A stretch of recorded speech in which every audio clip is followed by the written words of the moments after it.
Assalamualaikum warahmatullahi wabarakatuh. Alhamdulillahilladzi arsala rasulahu bil huda wa dinil haqq liyuzhirahu 'alad dini kullih wa kafa billahi syahida. Asyhadu an la ilaha illallah wahdahu la syarika lah wa asyhadu anna Muhammadan abduhu wa rasuluh sallallahu alaihi wasallam la nabiyya ba'dah. Allahumma salli wa sallim wa barik ala Muhammad wa ala alihi wa ashabihi ajma'in. Isma'u ma qala Allah ta'ala fil Qur'anil Karim. A'udzu billahi minasy syaithanir rajim. Al-yawma akmaltu lakum dinakum wa atmamtu 'alaikum ni'mati wa raditu lakumul Islam dinan. Taqabbalallahu minni wa minkum taqabbal ya karim. Ayat yang jadi dasar kajian zuhur kita hari ini tampilkan pada surat yang kelima, surat Al-Maidah ayat yang ketiga. Bapak-bapak, ibu-ibu, pengurus beserta seluruh jamaah Masjid Agung Nurul Iman Kota Padang yang saya hormati, hadirin dan hadirat jamaah salat zuhur rahimakumullah.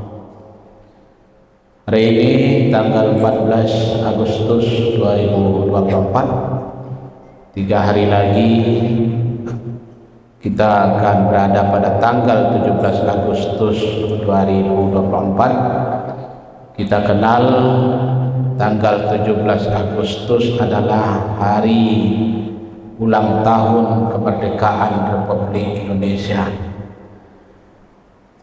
Tahun ini adalah usia yang ke-79 dari kemerdekaan Indonesia yang dihitung dari tahun 1945. Untuk kajian zuhur kita hari ini kita beri dengan tema Merdeka menurut Islam dan menurut Undang-Undang Dasar 1945.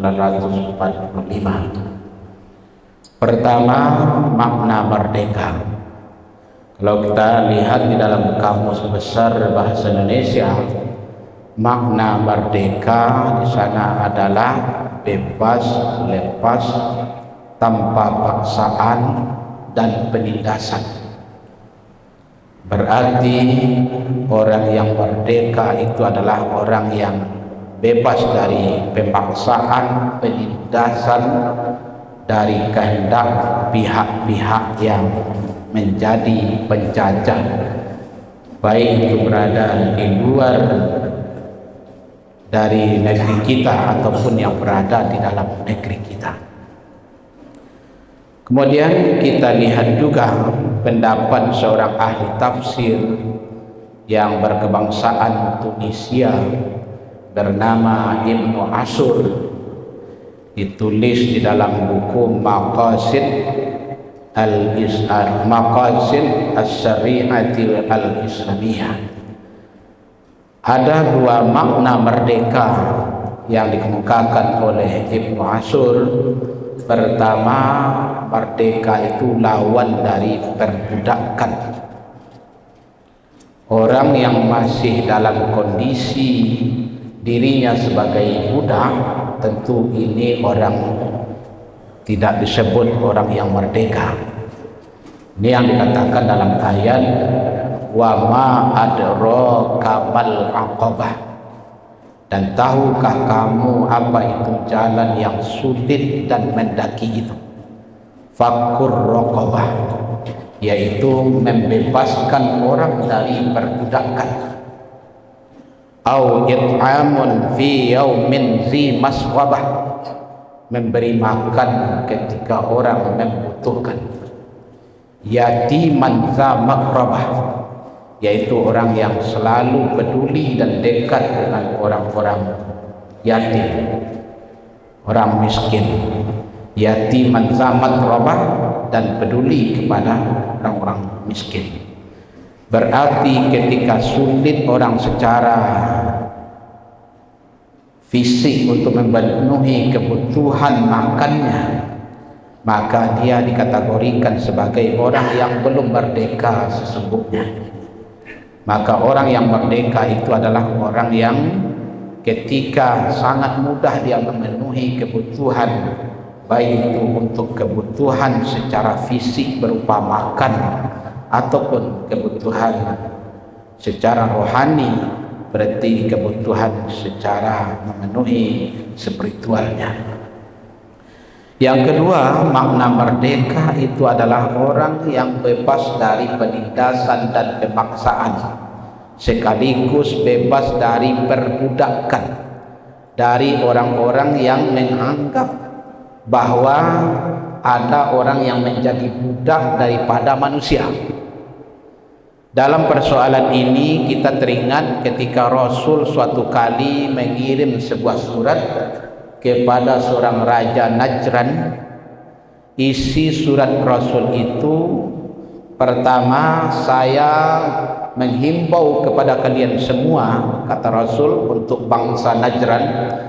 Pertama, kalian tidak boleh menjadi seorang hamba manusia, kalian harus menjadi seorang hamba Allah.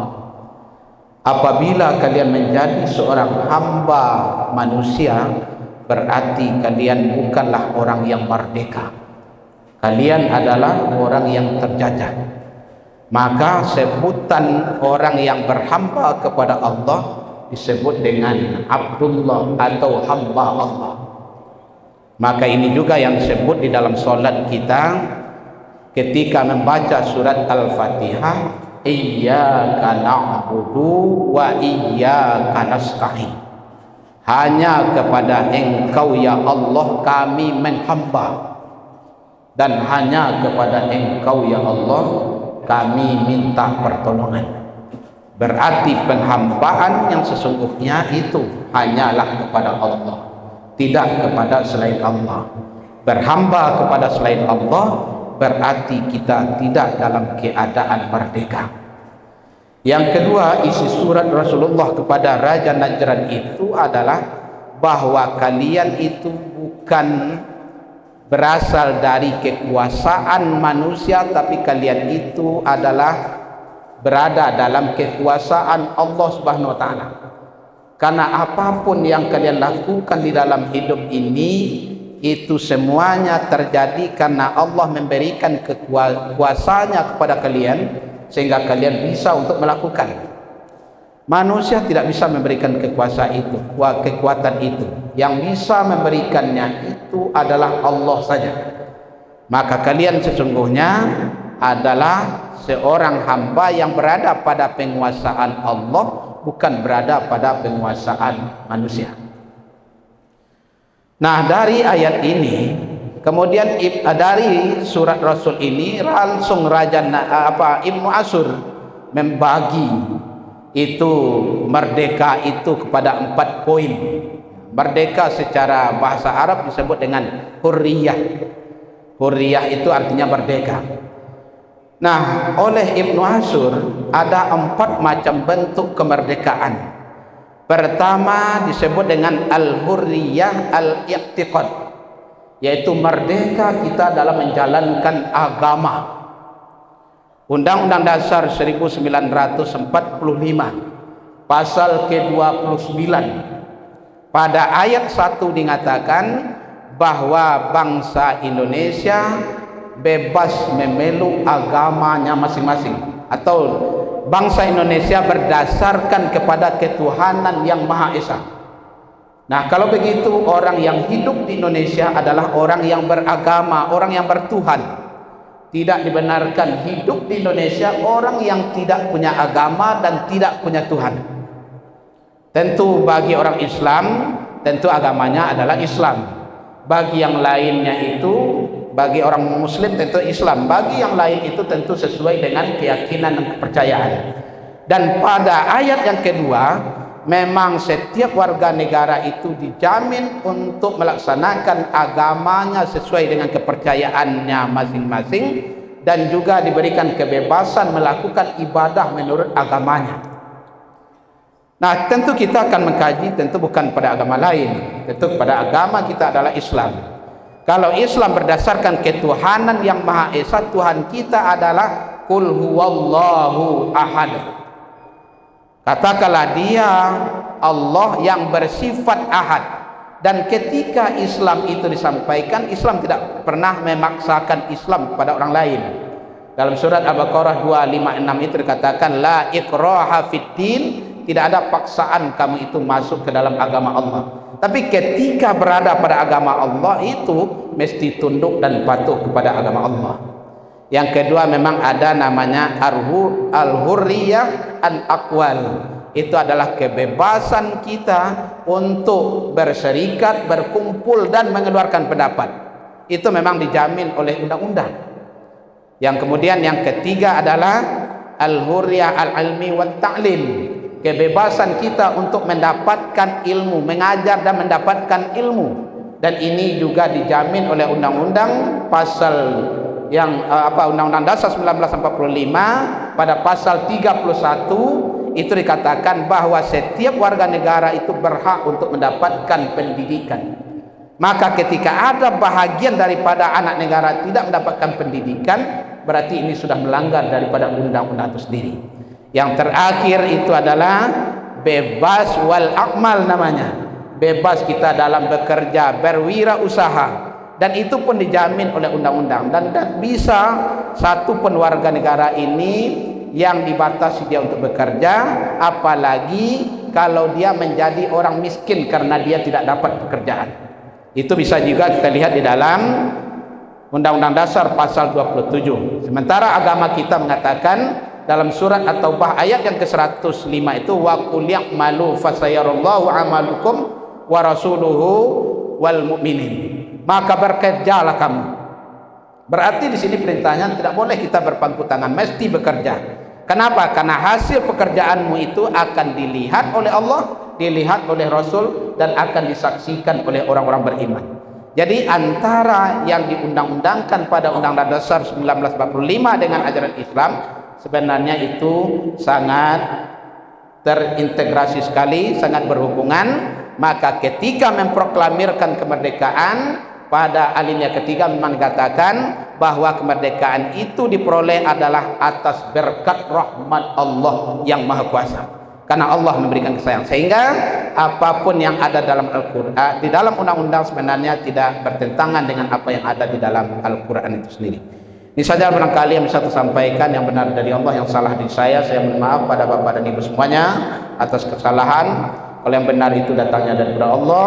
Billahi taufiq wal hidayah. Assalamualaikum warahmatullahi wabarakatuh.